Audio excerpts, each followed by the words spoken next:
Hello दर्शन नमस्ते सबैजनालाई welcome my YouTube channel. धेरै दिनपछि फेरि तपाईँहरूको माझमा स्वागत गरेको छु। कस्तो लाग्छ लाइक कमेन्ट सेयर गरिदिनु होला है गाइज। म चाहिँ रेस्टुरेन्टमा छु ड्युटी टाइममा। आज हल्का यस नआएको टाइममा यसो युट्युब बनाउनु पर्यो भनेर सानो भिडियो लिएर आएको छु। कस्तो लाग्छ लाइक कमेन्ट गरिदिनु होला। यता चाहिँ मेरो साथी भीमसान हुनुहुन्छ, सेन भाइ।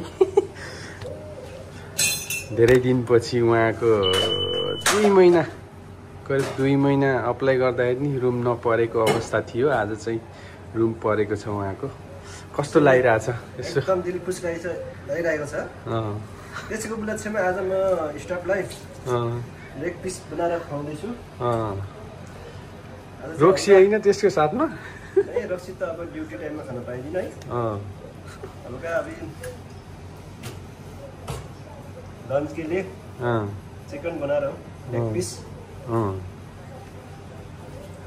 हिंदी में बोल देता है।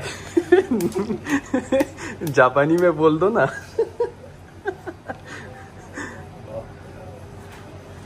उहाँ आज धेरै खुसी हुनुहुन्छ किनकि धेरै दिनपछि रुम पर्यो नि त, त्यसैले धेरै खुसी हुनुहुन्छ।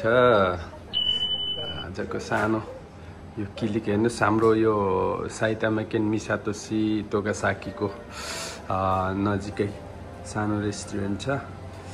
सेवा गर्ने मौका दिनु होला। खासै ठुलो रेस्टुरेन्ट होइन, हामी सानो।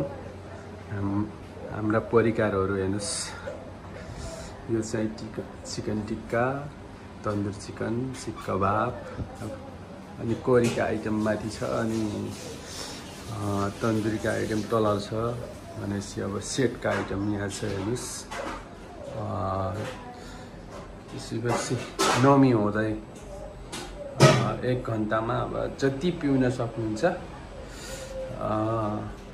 रोक्सी 1500 होला समथिङ, मलाई त्यति थाहा छैन। यो चाहिँ काउन्टर यही हो। ल एकचोटि सेवा गर्ने मौका दिनु होला भन्दै यो आजको सानो भिडियोबाट बिदा माग्न चाहन्छु। ओके, बाई बाई सबैजनालाई।